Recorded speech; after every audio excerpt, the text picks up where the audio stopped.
My name is Miss Noe, and I'm here with the West Hawaii Mediation Center, and we're gonna do some movement today and also talk about a superpower when we talk about conflict resolution, which is active listening. So we're gonna do that through a story, through some movement. You can follow along. I have three awesome assistants here. I'm gonna introduce first Levi. Levi, can you give a shaka? Yeah. Levi, remind me your superpower. Building. He's a builder. And then we have Zoe behind me. Zoe, what's your superpower? Artistic. Yes. She's an artist. Artisticness. And then we have Ivy. Ivy, what's your superpower? Fashion.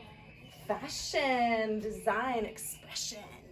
Right on. So these are my assistants today, and they're gonna help me with this story.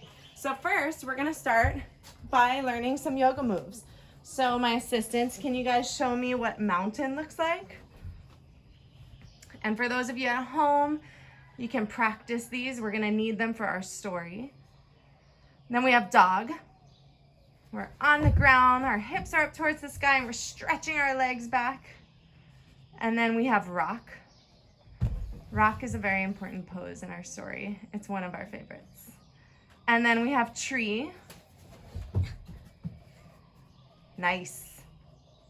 And then we have snake. So snake, we lift our chest up, open up the heart, stretch the belly. And then we have gorilla. Gorilla, you're kind of on all fours and you can move around and hop around a little bit if you have space at home. And then we have frog. On our frog, we like to hop up and down. Yes. And then we have stars. And if you want, you can shine your stars like Zoe and Ivy are doing. Yep, some shooting stars. And then we have our last pose, which is a balancing pose, and it's called moon. So you're gonna come to one side and lift one leg up and lean into the earth. It's hard to stay standing. You might fall, but that's okay because you can get right back up. Awesome, great job, assistants. I'm gonna give you guys a little round of applause. If you're at home, you can applause our assistants.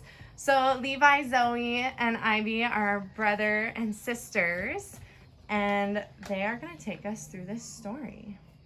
So the way this works is whenever I say a word that has to do with the story, you're gonna make the pose. So if I say once upon a time there was a rock, then they go into rock. Yeah. So at home, you probably get the idea by now. So we're gonna start this story. Assistants, are you ready? Yes. Awesome. So once upon a time, there was a beautiful mountain. Mountain pose.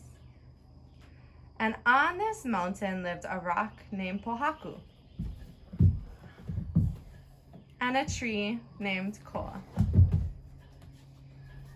They were best of friends because they had grown up together and lived through storms and sunshine and wind and many, many moons. The tree, Koa, noticed that Pohaku the rock hadn't talked to him in a while, but figured, whatever, he must just be tired or hungry, so he didn't say anything or ask any questions.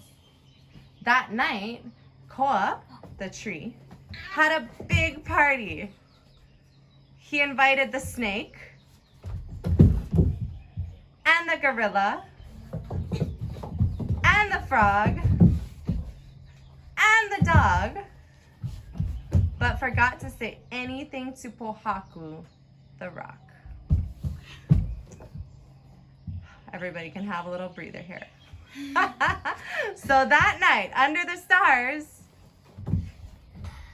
they had a great time with plenty music and clear skies. Pohaku was trying to sleep after a very long day. Pohaku the rock. But he couldn't sleep because of all the noise. The next day, Pohaku the rock thought about saying something, but he didn't like confrontation, so he just stayed quiet. Koa, the tree, and his best friend, could tell that something was wrong, but he didn't say anything either or ask any questions because he didn't like confrontation either. The next night, the same thing happened. The snake, the gorilla, the frog, and the dog, even the stars, had a loud party under Koa's branches. Koa the tree, yes. Pohaku the rock was getting so frustrated, but still he didn't say anything. Koa the tree just figured that Pohaku, maybe he wanted space, so he never invited him, even though they were best friends. Then one night, there was a big storm, so no one gathered under Koa's branches. Koa the tree. Yeah, catching along now. The shining moon could tell that there was tension between Pohaku, the rock, and Koa, the tree. So she asked them to speak to one another. Koa said, "If Pohaku, the rock, wants to talk to me, I'm here." And Pohaku said, "Are you though? Because you haven't talked to me in days, and you haven't invited me to any parties." Koa said, Koa the tree, said, "I thought you didn't want to come. You seemed like you wanted to be alone." Pohaku, the rock, said, "Koa, I love your parties. I always want to come, but I don't like to come when I'm not invited." Wait, we missed a tree. Koa said, Koa, you're back to Koa. Koa said, "Pohaku, the rock, yep. You're my best friend. You are always invited. Automatic." Then Koa the tree felt very bad. And the moon said,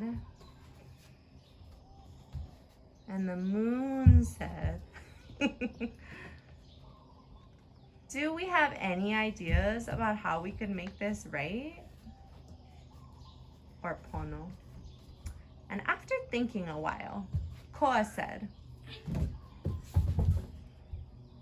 Koa the tree said, "I have an idea.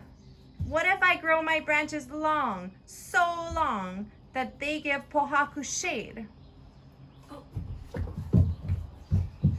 And make sure that he always is involved and feels welcome." Pohaku said, "Yes, and I have an idea too. I'll make sure that if I ever feel left out, I will talk to you instead of just acting like everything's okay. I'll use my words."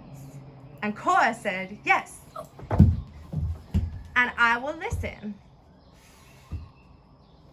Mahina the moon was so proud watching her earth children from afar creating solutions that she made their home on the mountain sacred for the rest of time and sent shooting stars across the sky to celebrate. The end. Oh my goodness, are you guys tired? Yes. That is a pretty tiring activity. I want to thank my assistants. I want to thank all of you guys at home if you were able to follow along with the story of Koa, the tree, and Pohaku, the rock. You might have seen my other assistant, my cat Gypsy, cruising around. She was having a good time. If you have animals, they can jump in too. And these guys are also in one of my classes, so we get to hang out every week. I want to say thank you. Thanks, Levi. Can I get a mahalo, Zoe? Yes. Thanks, Ivy. You guys have a good time. And don't forget to move. Boop, boop.